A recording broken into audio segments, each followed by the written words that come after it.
भजारे विठ्ठला, सांगतो तुम्हासी भजारे विठ्ठला, नाही तरी गेला जन्म वाया, करिता भरोवरी दुरावसी दुरी, भवाचे पुरी वहावसी, काही न लगे एक भावची कारण, काही न लगे एक भावची कारण, तुका मने आन विठोबाचे, करिता भरोवरी दुरावसी दुरी, भवाची पुरी वावसी, विठाला विठाला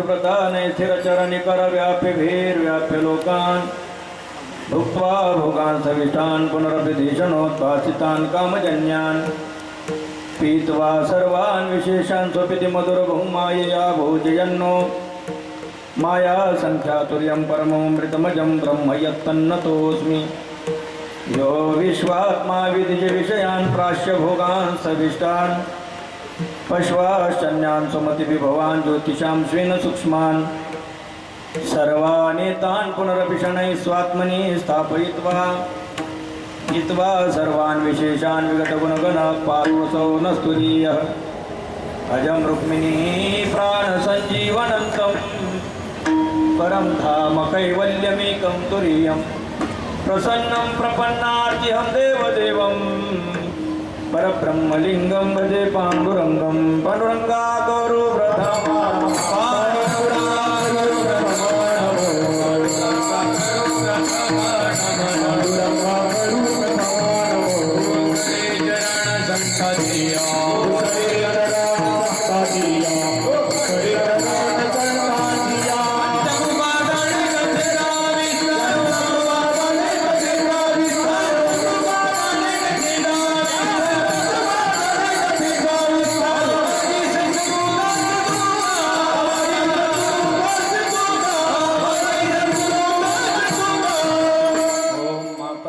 तपस्विनी जनको वैराग्य रागान्वितः, भ्रातारो गुरुणानिवृत्ति सहिता निवृत्तिका संस्थिताः, इत्थं साधु कृपान्वितं स्वयमोह ज्ञानामृतेनावृतं, वन्दे तं करुणाकरं प्रवरं श्रीसन्त ज्ञानेश्वरं, द्वैताद्वैत समन्वयैक जननी ज्ञानस्य ज्ञानेश्वरी, भक्ति ज्ञानप्रदायिनी निजजनान् ज्ञानामृतं पायिनी, भक्ति ज्ञानयुतं येन कथितं, शास्त्रं विवेकप्रदं, वन्दे तं करुणाकरं प्रभुवरं श्रीसन्त ज्ञानेश्वरं, नमो ज्ञानेश्वरा नमो ज्ञानेश्वरा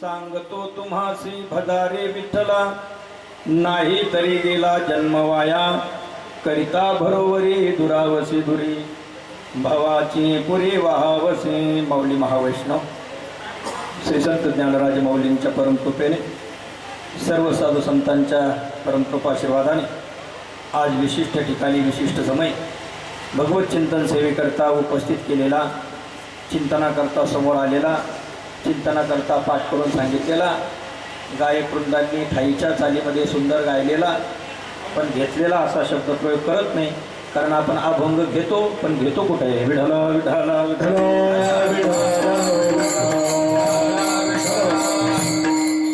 अभंग घ्यावा लागतो म्हणून घेतला जातो, पण त्या कीर्तनाचा आणि अभंगाचा आणि कीर्तनकाराचा सुतराम संबंध न येऊ देण्याची काळजी मात्र घेतली जाते.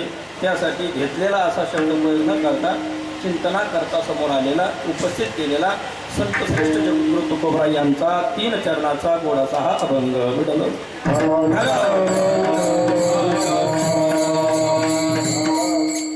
संत श्रेष्ठ जगद्गुरु तुकोबराय या उपदेशपर अभंगातून अत्यंत मौलिक अशा स्वरूपाचा उपदेश करत आहेत.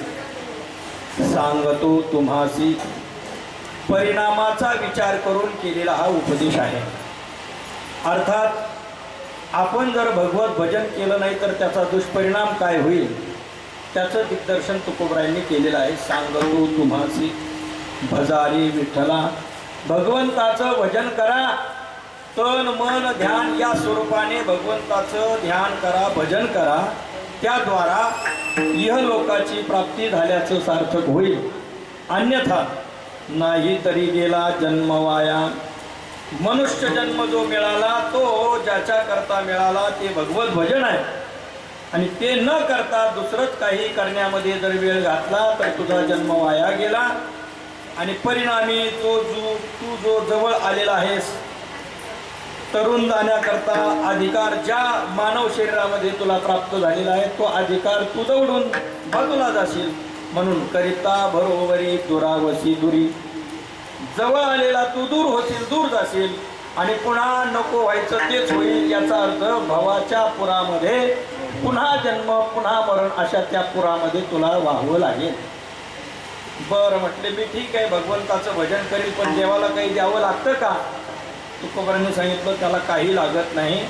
फक्त आपल्या अंतःकरणातील भाव आणि भगवंताचं नामस्मरण एवढ्या गोष्टी त्याला दिल्या की बाकी काही लागत नाही. काही न लगे एक भावची कारण, बस भगवंताला प्रसन्न करण्याकरता एकमेव कारण, एकमेव आद्य कारण ते एवढंच आहे की आपल्या अंतःकरणातील भाव आपण त्याला अर्पण करावा. काही न लगे एक भावची कारण. आणि हे सांगत असताना तुकोबराय शपथ घेऊन सांगतात. अर्थात शपथ त्याची घेतली जाते जी व्यक्ती वस्तू आपल्या आवडीची असते त्याची शपथ घेतली जाते. संतांना जगातलं काहीच आवडत नाही. संतांच्या आवडीचा विषय भगवान परमात्मा आहे आणि म्हणून त्याची शपथ घेऊन ते सांगतात. तुका म्हणे आण विठोबाची.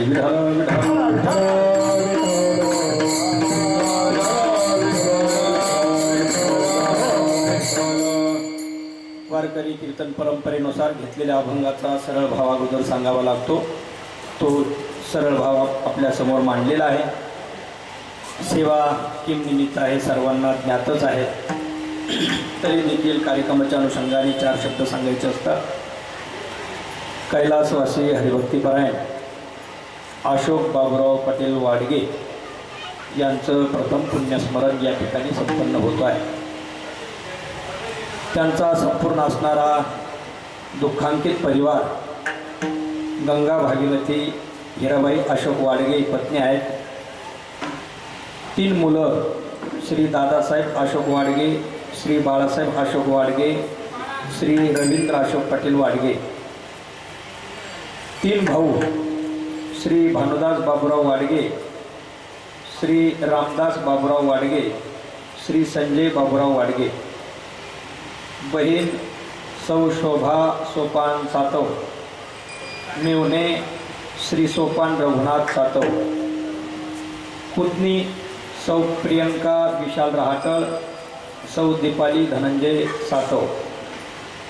जावई श्री विशाल भाऊसाहेब रहाटळ, त्याचप्रमाणे श्री धनंजय सोपान सातव.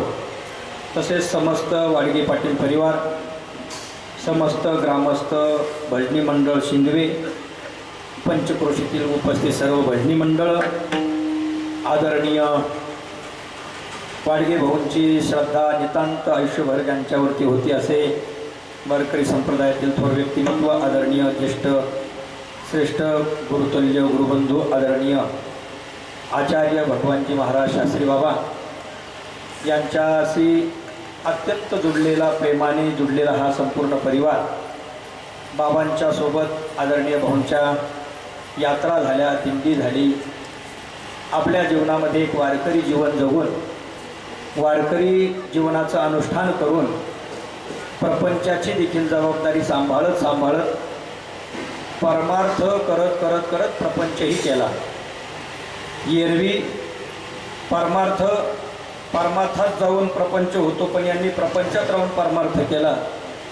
एक ऋषितुल्य जीवन ज्यांचं होतं असे असणारे वाडगे भाऊ, त्यांचा आमचा सुद्धा संबंध श्री क्षेत्र मला वाटतं जगन्नाथपुरी धामाच्या यात्रेमध्ये त्यांचा सहवास लाभला. आणि दर्शनाला जात असताना शक्यतो आगमागं सोबतच ते असायचे. सकाळी थोडंसं गोळ्या वगैरे घ्यावं लागायचे म्हणून लवकर त्यांना थोडंसं लागायचं, मग सोबतच पिशवीमध्ये काहीतरी खाद्यपदार्थ ठेवलेले असायचे.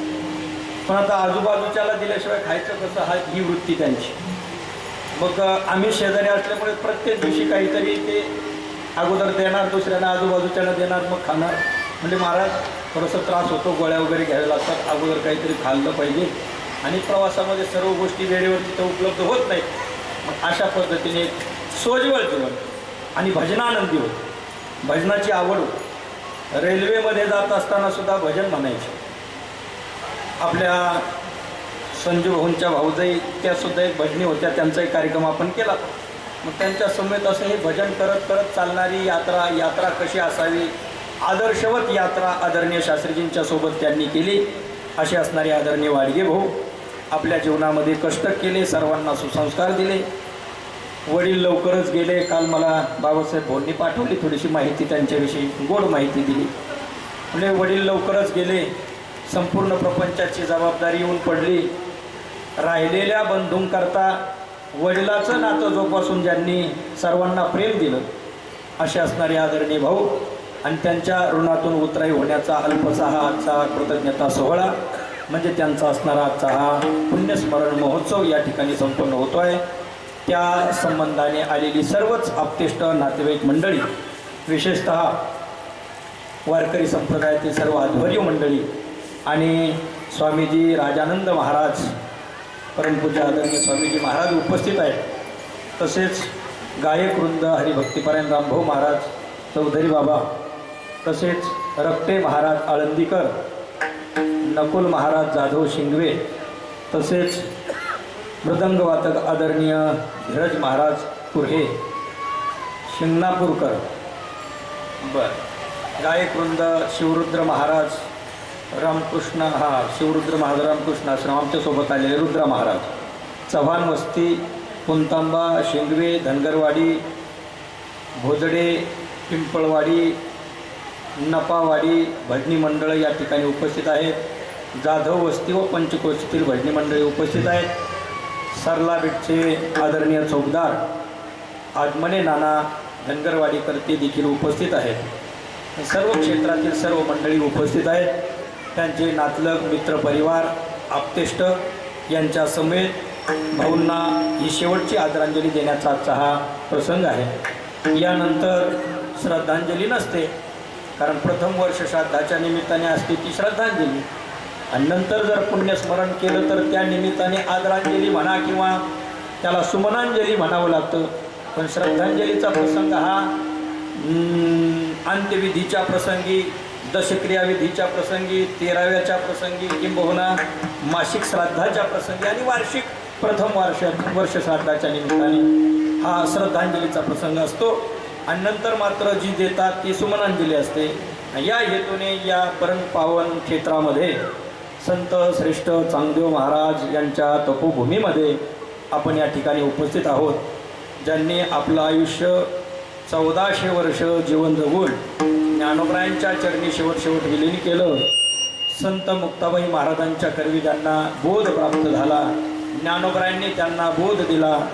65 ओव्यांच्या माध्यमातून जगाला ग्रंथ ज्यांच्या निमित्ताने आला, असे दिव्य तीर्थक्षेत्र, अत्यंत पवित्र तीर्थक्षेत्र, ज्या ठिकाणी जीवाला श्राद्ध केल्यानंतर मुक्ती मिळते असं हे श्रेष्ठ ठिकाण, अशा पवित्र स्थळी आपण उपस्थित आहोत. आणि या ठिकाणी कार्यक्रम येण्याचं कारणही आदरणीय वाडगे भाऊंचं असणारं ते पुण्य. विठ्ठल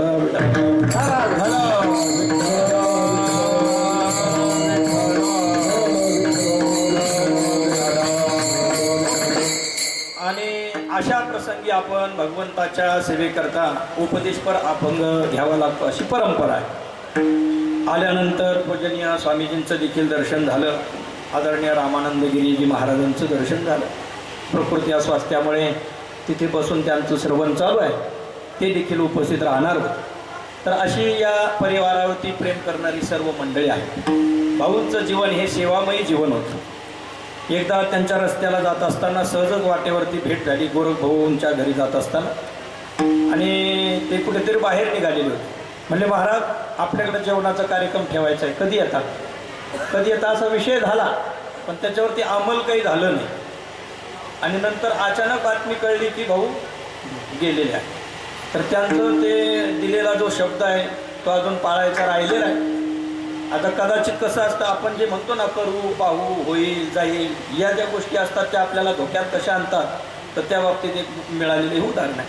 त्यांना दिलेला शब्द आजही आमच्या हृदयात, भाऊ म्हटलं की मनामध्ये तो शब्द टोचत राहतो, भोजनाला कधी येणार असं. म्हणजे साधू संतांविषयी, वारकरी संप्रदायाविषयी असणारी आवड, आणि या माध्यमातून संत येती घरा असं मानणारं हे संपूर्ण कुटुंब, आणि त्या माध्यमातून ही सेवा आदरणीय शास्त्री महाराजांच्या आज्ञेने माझ्याकडे आलेली आहे.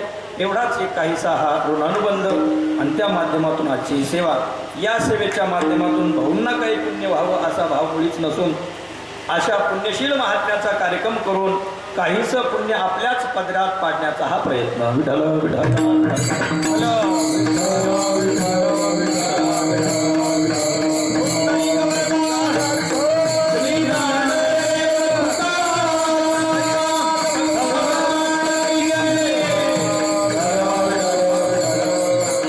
श्राद्धादिक विधी आपण केले पाहिजे, कारण तशा पद्धतीचं शास्त्र, वारकरी संप्रदाय प्रणित शास्त्र आपल्याला सांगते.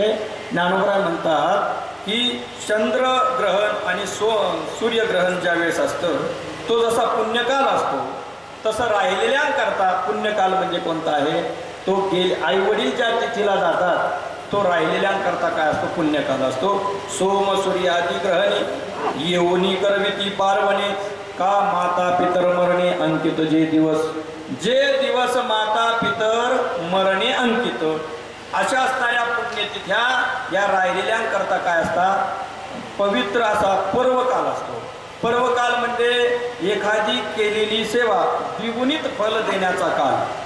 दररोज आपण ज्ञानेश्वरी ग्रंथ वाचतो, पण तोच ग्रंथ जर आपण आळंदी सारख्या क्षेत्राच्या ठिकाणी, पैसखाम सारख्या क्षेत्राच्या ठिकाणी जाऊन जर वाचला, तर त्याला तीर्थ महात्म्य प्राप्त होतं, तीर्थाचा महिमा त्याला जोडला जातो. मग तीर्थाच्या ठिकाणी जाऊन केलेला एक पर्वकाल त्याला प्राप्त होतो.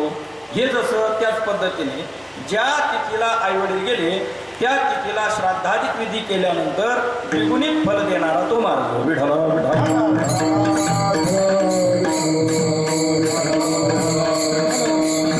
गुरु होत्रा अग्निपूजी अवसरे भजे तुझी, का निमित्तादिकी यजी पितरोद्देशी, पितरांच्या उद्देशाने आपण नैमित्तिक कर्म श्राद्धादिक करावं. कारण अर्जुनाने सुद्धा भीती व्यक्त केली होती, पतंती पितरो हिशाम लुप्त पिंडोदक क्रिया, म्हणजे उदक क्रिया आणि पिंडादिक क्रिया जर लुप्त झाल्या तर आमचे पितर पतंती, अर्थात त्यांना जी सद्गती प्राप्त झालेली आहे त्याच्यावरून त्यांचं पतन होईल.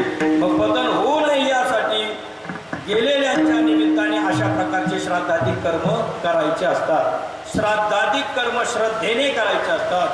मंत्रहीनम विधिहीनम अशा पद्धतीने करून चालत नाही. मंत्रविधी, त्या ठिकाणी असणारी सर्व प्रकारची क्रियाविधी याद्वारा केलेलं श्राद्धादिक कर्म पितरांना प्राप्त होतं आणि पितर काय होतात, संतुष्ट होतात.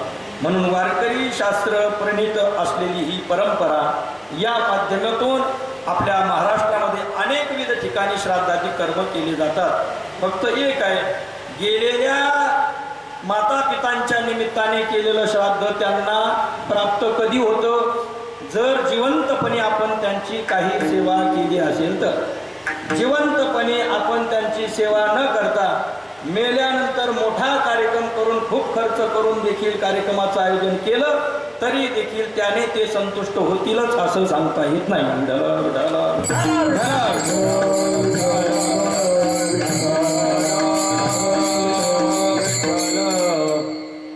मेल्यावरी पिंडदान, बस हे संत महात्म्यांना मान्य नाही. त्या विठाला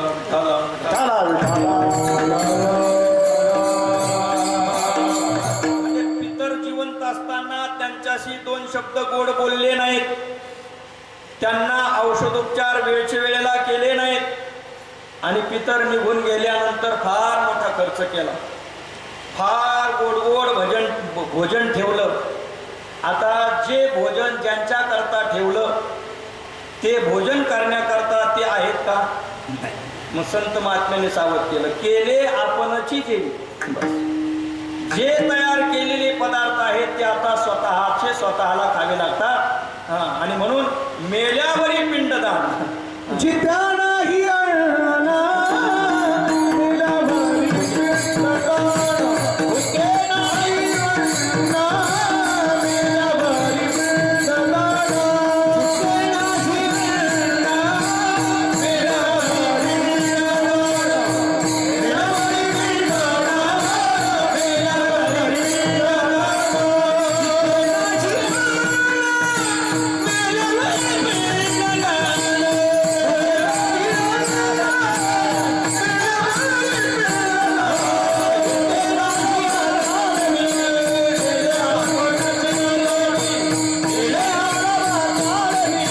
मेल्यावरी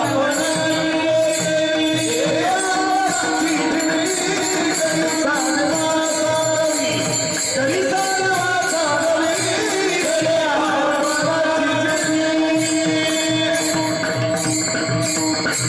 मेल्यावरी रामकृष्ण महाराज की जय. भुके नाही अन्न मेल्यावरी पिंडदान. भूक लागली तेव्हा अन्न दिल्या गेलं नाही आणि मेल्यानंतर पिंडदान. मोठा खर्च केला, खूप चांगले चांगले पदार्थ केले, पण केलेले पदार्थ कोणी खाल्ले? तुकोबराय सांगतात, केले आपणची जेवी. जे केलेले पदार्थ आहेत ज्यांच्या निमित्ताने केले ते खाण्याकरता राहिले नाही असं. आणि म्हणून जिवंत पितर असताना त्यांच्याविषयी आदर भाव असावा. ज्ञानोबराय बोलतात, तरी घरी माता पितरा धड बोली नाही संसारा, येर विश्वभरी आदरा मूर्खो दैसा. ज्ञानोबराय फारच जर रागवले तर ज्ञानोबरायांच्या मुखातून शब्द निघतो मूर्ख. इतर संतांचा रागवण्याचे शब्द थोडे वेगवेगळे आहेत. आता आपला विषय विस्ताराने घ्यायला इथं वेळ नाही, पण इतर संतांचे रागवण्याच्या नंतरचे शब्द वेगळे आणि ज्ञानोबरायांचे रागवण्यानंतरचा शब्द एकच. कोणता? जास्तीत जास्त रागवले ज्ञानोबराय तर काय म्हणतात? मूर्ख म्हणतात बरं का. मूर्ख म्हणतात. मग आता ज्ञानोबरायांची परम शिमा रागवण्याची त्यांनी व्यक्त केली. म्हणते, जो घरी आपल्या माता पितरांना धड बोलत नाही आणि दुसऱ्यांच्या बाबतीत कोणी पुढारी आला, कोणी मंत्री संत्री आला तर त्याच्याकरता मात्र पाय घड्या टाकत फिरतो, इतरांचा आदर सन्मान करतो, पण स्वतःच्या माता पितरांना धड बोलत जर नसेल तर तो एक प्रकारचा काय आहे? मूर्ख आहे, मूर्ख. आणि त्यासाठी ज्ञानोबरायांनी आईवडिलांच्या सेवेविषयी कसं असावं सांगितलं. तर ज्ञानोबराय सांगतात, आपल्या आईवडिलांच्या विषयी सेवा अशी असावी की आपल्या शरीराचं लोण एक प्रकारचं त्यांच्या सेवेमध्ये आपण करावं. अशा पद्धतीने सेवा करून प्रसन्नतेने जे आईवडील निघून गेले आशांचं श्राद्ध केल्यानंतर तशा प्रकारची सेवा सर्वांगाने ती आपल्याला प्राप्त होते. विठाला विठाला.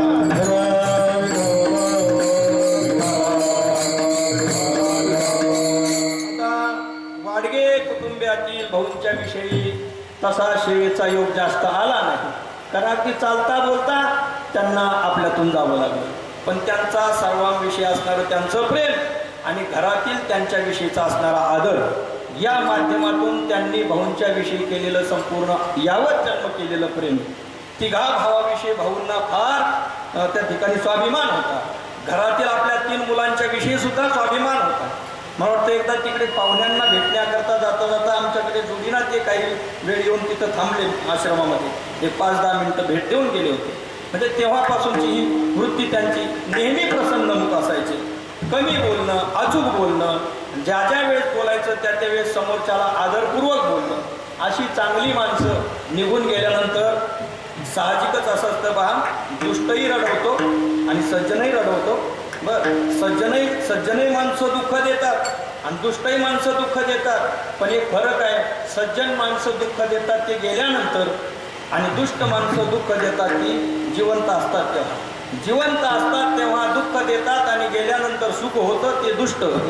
पण जिवंत असताना जिवंत असताना सर्वांना आनंद, पण गेल्यानंतर मात्र पुन्हा कधी भेटतील अशा प्रकारची दुःखाचं शल्य ठेवून जे जातात त्यांना सज्जन म्हणतात. विठ्ठला विठ्ठला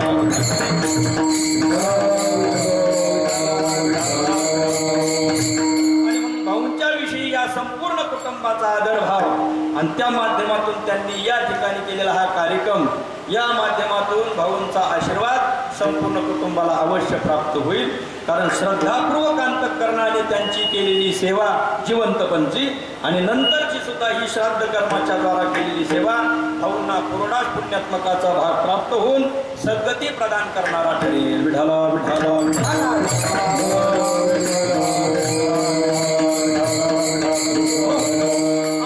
अशा प्रसंगी भगवंताच्या चिंतनाचा विषय जेव्हा येतो तर उपदेशपरक अभंग असावा असा भाव वारकरी संप्रदायामध्ये आहे. उपदेशपरक अभंग असावा कारण की अशा प्रसंगी थोडीशी मनाची वृत्ती स्थिर झालेली असते आणि स्थिर अंतकर वृत्तीमध्ये केलेला उपदेश फलीभूत होण्याची काय असते शक्यता असते. जसं वापशावर आलेली जमीन असेल तिच्यात पेरणी केली तरच काय होतं उगवतं, तसं अंतकरण स्थिर असेल तेव्हा त्यामध्ये केलेला उपदेश काय होतो स्थिरावतो. ते चित्ताले ऐशे मन शुद्ध व्हावे ज्ञानोबराय बोलतात. म्हणजे अंतकरण शुद्ध स्थिर असतं तेव्हा केलेला उपदेश फलीभूत होतो. म्हणून वारकरी संप्रदायामध्ये दुःखाच्या प्रसंगी किंवा सप्ताहामध्ये सुद्धा 6व्या दिवशी उपदेशपरक अभंग घेण्याची पद्धत आहे. कारण अंतकरण थोडंसं स्थिर झालेलं असतं आणि स्थिर अंतकरणामध्ये केलेला उपदेश काय होतो स्थिरावतो आणि त्या माध्यमातून सर्वांच्या तो उपयोगी पडतो. अशी परंपरा असल्यामुळे वारकरी संप्रदाय प्रणित चालत आलेल्या या मार्गामध्ये कीर्तनासाठी उपदेशपर अभंग घेतात.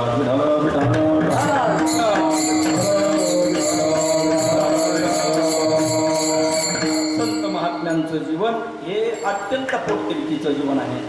संत दुःखी असतात ते स्वतःच्या कुठल्या भौतिक सुखाने दुःखाने नाही. कारण संतांच्या ठिकाणी दुःखाचा लवलेश राहिलेला नसतो, पण तरी देखील संत दुःखी असतात. कशाने संत दुःखी असतात? कशाने? परपिढेने. अर्थात दुसऱ्याला घडणारी जी पिढा आहे त्यांच्या त्या पिढेला पाहून संत दुःखी असतात. जसं तुम्ही रस्त्याने चाललेले आहात आणि जात असताना आता पावसाळ्याचे दिवस आहेत, रस्त्याला खड्डे असतात, खड्ड्यामध्ये कीटक पडलेले असतात. त्या कीटकांनी काही विनंती तुम्हाला केलेली नसते की या खड्ड्यातून आम्हाला बाजूला काढा, पण तुमच्या अंतकरणातील दया ती तुम्हाला दुःख देते आणि परिणामी पोटतिडीक निर्माण होते. शेजारी जवळ असलेल्या झाडाचा दगडा वगैरे काढून आपण तिथे पडलेल्या कीटकांना काय करतो बाजूला करतो. कीटकांनी सांगितलं म्हणून बाजूला करत नाही, पण कीटकाच्या विषयी असणारी अंतकरणाची तळमळ आपल्याला जागृती देते आणि त्या माध्यमातून एक सत्कार्य दयेचं कार्य आपल्याकडून करून घेते. या पद्धतीने संत महात्मे सुद्धा पाहत असतात. ते पाहत नाहीत समोरचा व्यक्ती योग्य आहे की अयोग्य. बस सरसकट जसं गाय एखादी चिखलामध्ये रुतलेली आहे आणि त्या गायीला काढत असताना दयाद्र व्यक्ती विचार करत नाही की ही दुधाची आहे की बिगर दुधाची आहे. पंखी किंवा चिखली रुतली गाये धड भाकड न पाहे तिची एक ग्लानी होय काला भुला. तिच्याविषयीचं दुःख पाहून जो तळमळतो त्याच्या अंतकरणामध्ये ही दूध देणारी आहे की दूध देणारी नाही भाकड गाय आहे अशा प्रकारचा भाव नसतो. फक्त एकच अंतकरणामध्ये तुम्हा सामान्य जीवांना या सुखदुःखाच्या चिखलरूपी या चिखलामध्ये दडलेल्यांना बाहेर काढण्याकरता तळमळत असतात आणि तुकोबरांचं अंतकरण ही त्यातीलच आहे. आणि म्हणून अरे बाबांनो, तुम्हाला जायचंय पूर्वेला, तुम्ही निघालात पश्चिमेला. सुख राहिलेलं आहे भगवंताच्या चरणाजवळ, त्याचं भजन करणं सोडून नको ते उद्योग करत निघालेले आहात. पूर्वेला जाणाऱ्याला पूर्वेला भेटीला जायचंय, तो जर पश्चिमेकडे निघाला तर त्या ठिकाणी दोघांची भेट होणार नाही. सुख नावाची व्यक्ती पूर्वेकडे राहिली आणि आपण चाललेलो आहोत पश्चिमेकडे. ज्ञानोबराय त्या बाबतीतही बोलतात, एक निघे पूर्वेकडे एक पश्चिमेकडे की भेटीची निपाडे संबंध. या पद्धतीने आपलं जीवन तुकोबरायांनी पाहिलं आणि या दुःखाच्या रहाडगाडीमध्ये तरफडणाऱ्या जीवाला संत श्रेष्ठ जगद्गुरु तुकोबराय मौलिक उपदेश देतात. अभंगाचं पहिलं सांगतो तुम्हासी भजारी विठाला, सांगतो तुम्हासी भजारी विठाला.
भजारी विठ्ठला नाही तरी गेला जन्म वाया. परिणाम सांगितला.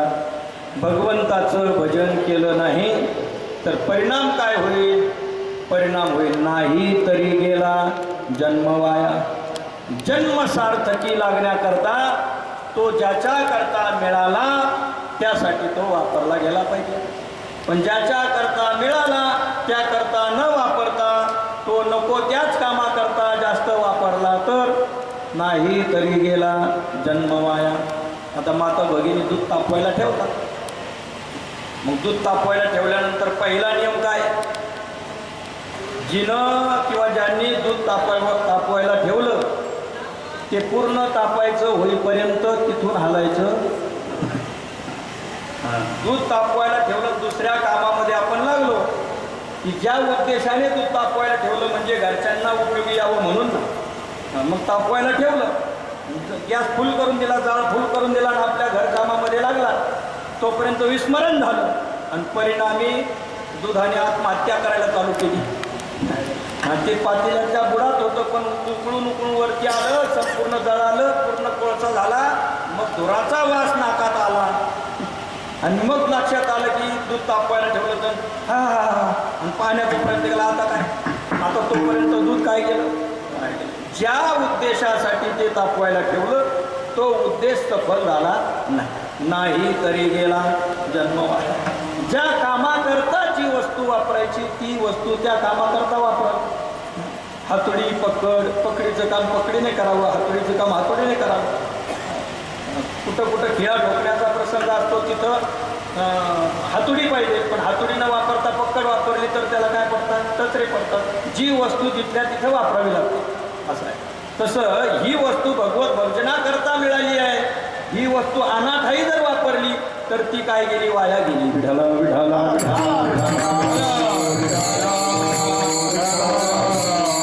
देवे दिला देह भजना भजना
हा 3.5 हाताचा देह देवाने दिला. कशा करता दिला? भजना. गोमटा चांगला, तसं शरीराला संत महात्म्यांनी चांगलं म्हटलेलं नाही. शरीर उत्तम चांगले या ठिकाणी आणि या प्रमाणात दोनच ठिकाणी फक्त चांगलं म्हटलं. एरवी जर शरीराच्या विषयी महात्म्य पाहिलं, नाही अपवित्र शरीर आहे. शरीरासारखी अपवित्र वस्तू शरीर दुःखाचे कोठार, शरीर रोगाची भांडार.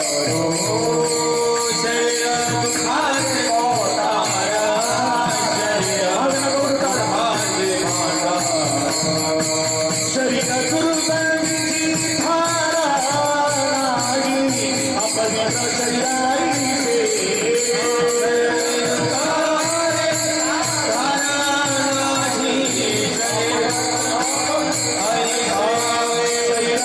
दुर्गंधीची धारा नाही, अपवित्र शरीराची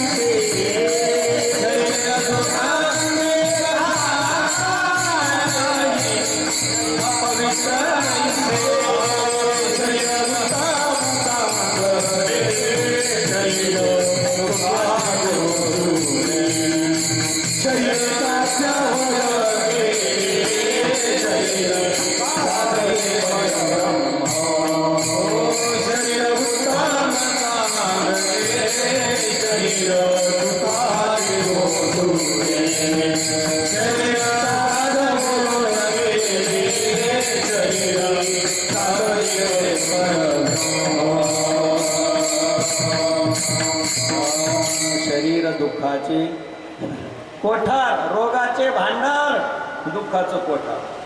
शरीरासारखं दुसरं अपवित्र जगात दुसरं काहीच नाही. बस नाना सुद्रव्ये गोमटी, शरीरे झाली या पैठी, होऊन ठाती किरीटी मळची जीवी. जे चांगले द्रव्य, चांगले चांगले पदार्थ जे अगोदर असतात, पण त्या पदार्थांनी संगती याची केली, बस शरीराची संगती चांगल्या पदार्थाने केली, बस त्याच्यामध्ये अपवित्रता येते. होऊन ठाती किरीटी मळची देवी. विठाला विठाला विठाला एवढं पवित्र अशा प्रकारचे शरीर आहे. शरीराच्या दृष्टीने विचार केला तर शरीरामध्ये चांगली बाजू फक्त एकच. कोणती? शरीरे साध्य होय केले, शरीरे साधिले परब्रह्म. बस शरीराने जे साध्य केलं ते प्राप्त होतं, आणि यासाठी शरीराने काय साधावं? शरीरे साधिले परब्रह्म, तर ते शरीर चांगले. विठ्ठला विठ्ठला.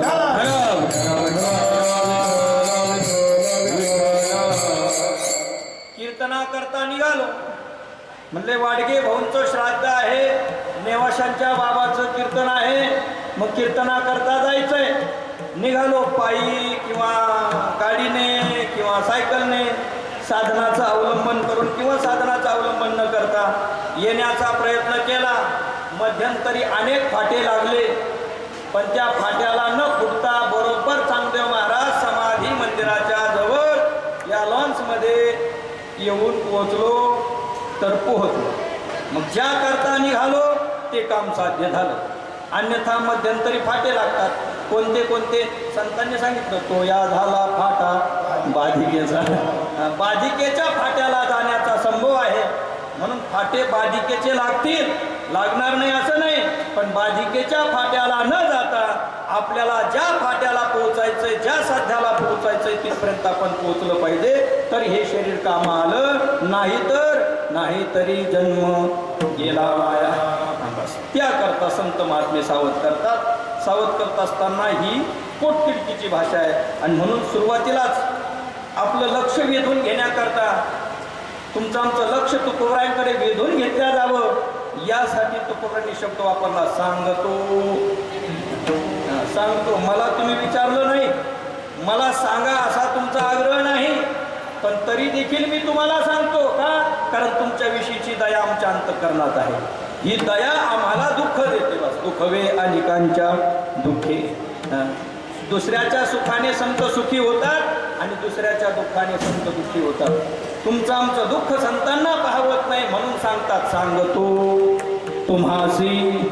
इथं बसलेले आणि न बसलेल्या सर्वांच्या करता, इथं आलेले न आलेल्यांच्या करता, सर्वांकरता, जगातील प्रत्येक व्यक्ती करता सांगतो तुम्हासी भजा रे विठ्ठला.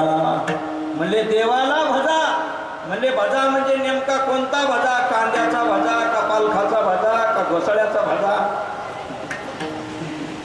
कारण संतांचे अर्थ करण्याकरता दृष्टी लागते. दृष्टी नसेल तर अर्थ लागत नाही. त्यासाठी दृष्टी लागते. त्याच्याकरता नजर चांगली लागते. नजर वेगळी, बर, डोळे वेगळे. काही असे आहेत त्यांना डोळे नाही पण संत वाङ्मयाची नजर आहे. विठ्ठला विठ्ठला विठ्ठला. डोळे असून करायचं काय? ज्या डोळ्यांनी कधी गाथाच वाचली नाही, ज्या डोळ्यांनी कधी पारायणच केलं नाही आणि ज्या डोळ्यांनी तमाशा पाहायचा सोडलाच नाही, मग ते डोळ्या पंचातील केलेलं किती जरी असलं पण शेवटच्या क्षणी त्याची मोजणी होत नाही. त्या ठिकाणी मोजणी जी होते ती केवळ आपण जी परमार्थ क्षेत्रामध्ये केलेली कामगिरी आहे.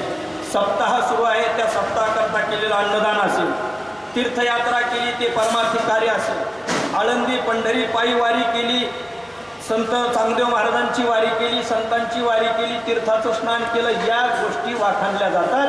शेवटी त्याने किती मिळवलं हे वाखाणल्या जात नाही. बस सहज म्हटलं जातं, फक्त कष्ट केले एवढं म्हटलं जातं. पण त्या कष्टाचं चीज केव्हा, जर त्याने कष्ट करून परमार्थही देखील साध्य केला तर परमार्थाची मोजणी होते आणि परमार्थाची वाखाणणी होत असते. विठ्ठला विठ्ठला विठ्ठला.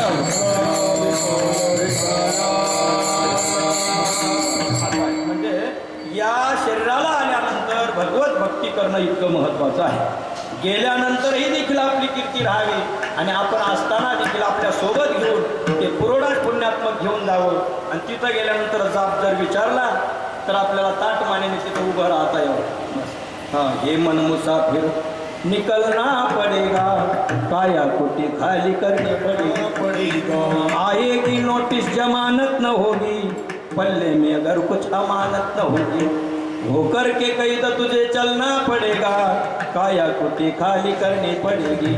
भाड़े के भुवन को क्या तू संवारे, जिस दिन तुझे घर का मालिक निकाले, इसका किराया भी भरना पड़ेगा, काया कोटी खाली करना पड़ेगी. असं कहे गीतानंद फिरेगा तू रोता, 184 में खाएगा गोता. फिर फिर जन्मा और मरना पड़ेगा, काया कुस्ती खाली करनी पड़ेगी. विठ्ठला विठ्ठला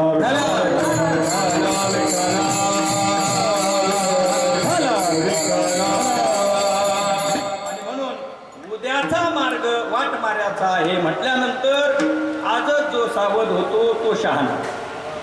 उद्याचा मार्ग वाट मार्याचा आहे हे कळलं आणि तो आजच सावध होतो तो शहाणा. शहाणा कोण? ज्ञानोबरांनी सांगितलं शहाण्याचं लक्षण तो शहाणा. पाहेचा पेना वाटवधा, तव आजीची होई जे सावधा. जीवन न निघता औषधा धावी जे जीवी. एखाद्या रोग्याचा जीव निघून गेला नाही तोपर्यंतच औषधोपचार केले तर उपयोग आहे. आणि जर जीव निघून गेला आणि नंतर औषधोपचार केले तर आता उपयोग होणार. बस पाहेचा पेना वाटवधा, उद्याचा मार्ग वाट मार्याचा आहे हे कळल्यानंतर जो सावध होतो तो शहाणा. आणि अशा पद्धतीचं शहाणपण यावं म्हणून संत महात्म्यांची तळमळ.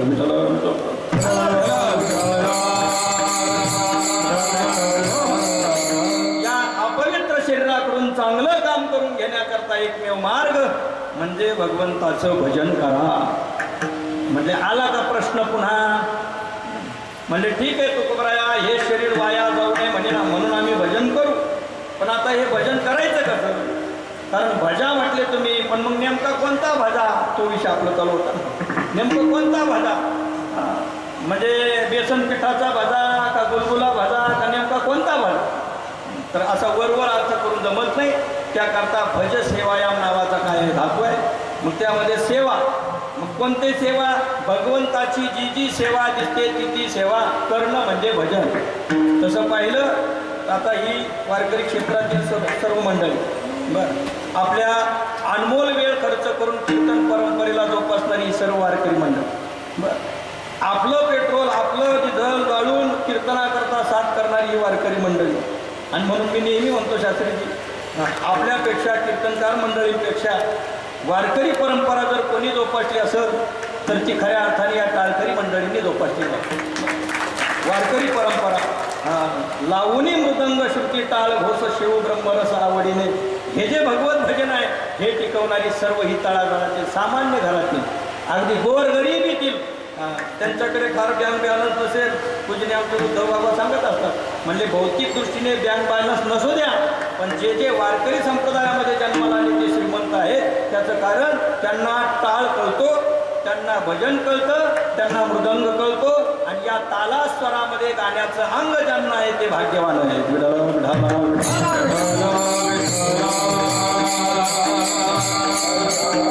याही व्यतिरिक्त ज्यांना ज्यांना मनुष्य देह मिळाला ते सुद्धा भाग्यवानच आहे. जरी भगवत भजन नाही जमलं, कारण ती तितकं सोपं नाही, ते तितकं सोपं नाही. दादऱ्याचा टाळ वेगळा, त्रितालचा ताळ वेगळा, घुमाडीचा ताळ वेगळा, मध्यमलयचा ताळ वेगळा, मग ते वेगवेगळे ताल जमणार नाहीत, वेगवेगळे राग म्हणायला जमणार नाही.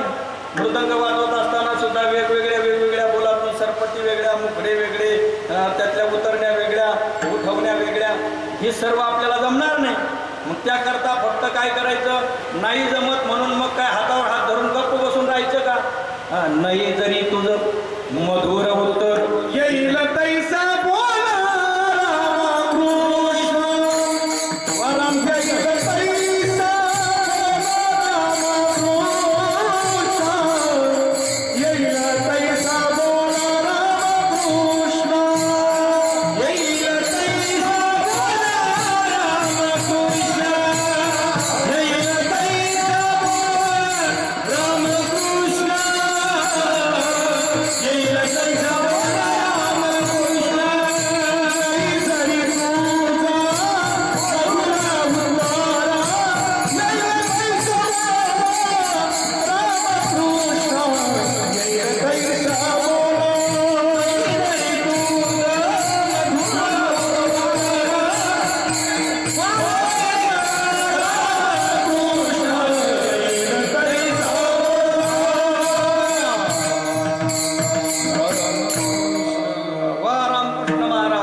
रामकृष्णारी बोल.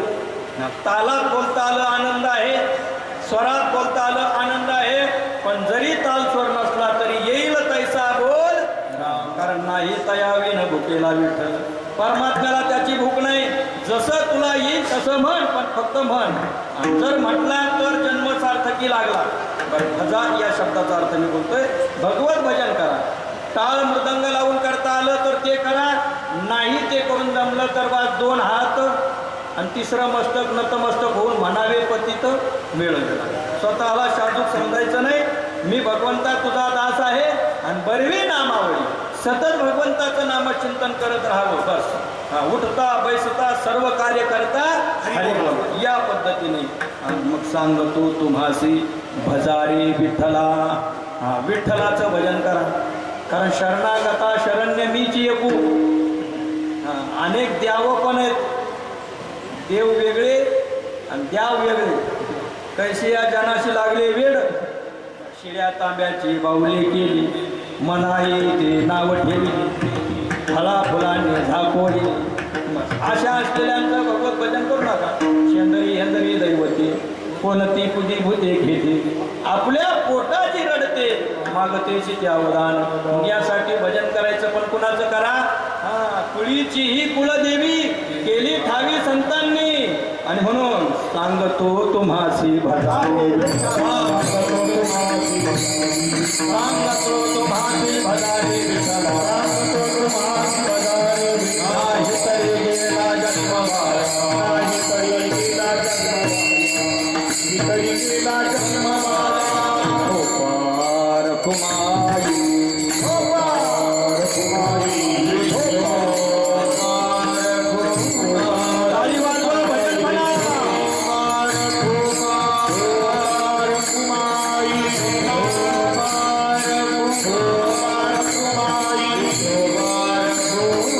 Oh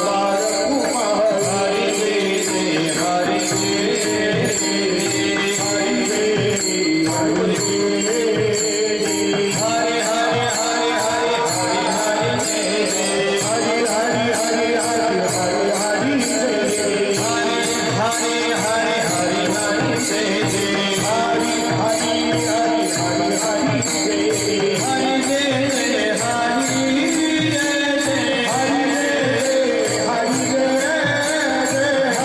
जय हरी जय जय हरी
बरं झालं म्हणजे ठोकरत नाही झालं जीवाला असं बऱ्याच लोकांना होत नाही कारण इथं हवा नाही काही नाही सरकून असं हवा बंद झाली आणि महाराजांचं कीर्तन जरा वरच्या लेवलला चाललं म्हणजे घाम सुटला त्यासाठी बरं झालं म्हणजे ठोकरमय झालं म्हणजे जीवाला पण तसं काही समजायचं कारण नाही विठोरकमय झाल्यावर आमच्याकडे कीर्तन चालू होत असतं आमच्याकडची पद्धत काय विठोबरकमय चालू म्हणजे विठोबरकमय झालं आणि एकदा हार घातला की आता आम्ही फुगलो आता इथून पुढं कीर्तन सुरू झालं विठाला विठाला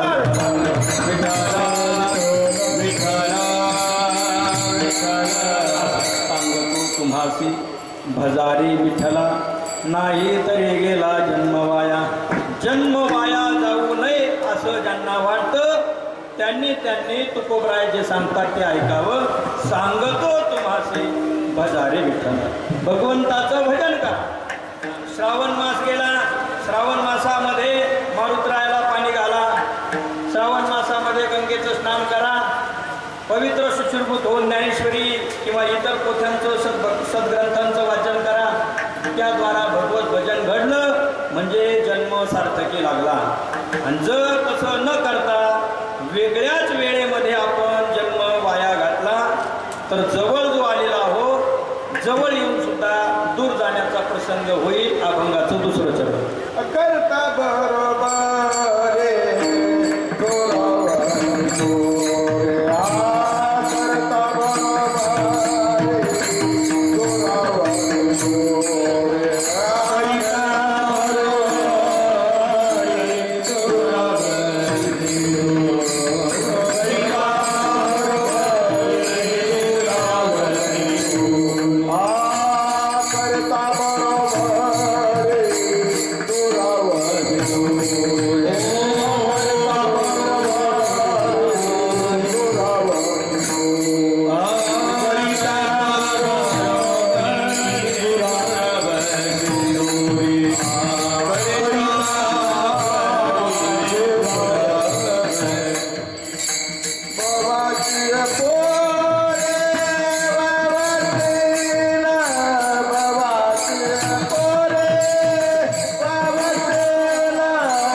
भवाची पुरी वाहावसी भवाच्या पुरामध्ये वाहावसी आता इथं सगळे जाणकार टाळकरी मंडळी आहे म्हणून बरं आहे एकाला प्रमाण उचलायला लावलं तो म्हणला भावाची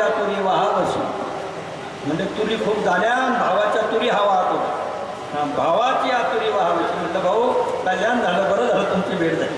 नाही पण इथं तसं नाही. इथं अगदी आज कीर्तनकारांनी नुसते ओढ जरी हलवले ना, म्हणजे न बोलता फक्त ओढ जरी हलवले तरी कीर्तन होईल एवढी सगळी तरबेज मंडळी आज उपस्थित आहे.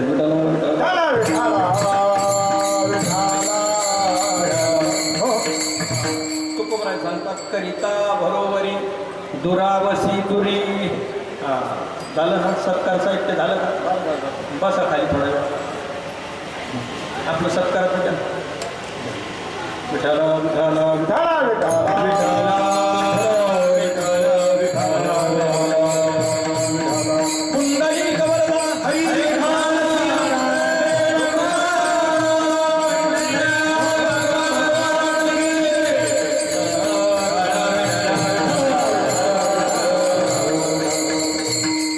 करिता बरोबरी हव्यास वाढवला. 1 एकर होती 2 एकर झाली, 2ची 4 झाली, 4ची 10 झाली, 10ची 20 झाली, 20ची 100 झाली. पण अजूनही पाहतोच पुढे चिवकरीला बनिले.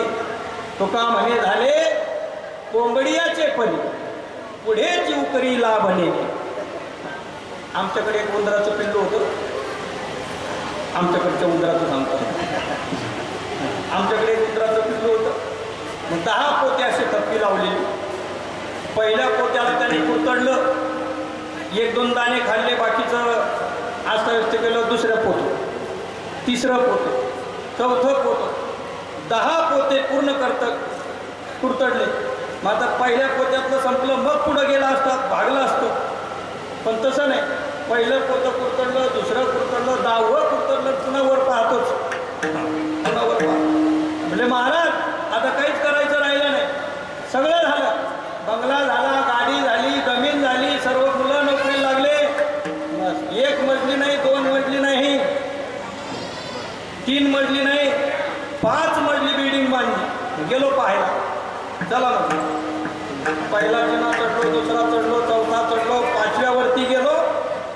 म्हणजे महाराज आता काहीच राहिलं नाही. म्हणलं काही कसं राहिलं नाही, अजून गज काढूनच ठेवले. एवढा बंगला बांधला तरी वर परत गज काढूनच ठेवले. म्हणजे नाही नाही न जाणं, जर भविष्यात जर वाटलं तर निदान नाही काही तर पत्र्याचं शेडचं होईना मग टाकू म्हणून गज काढून ठेवलं.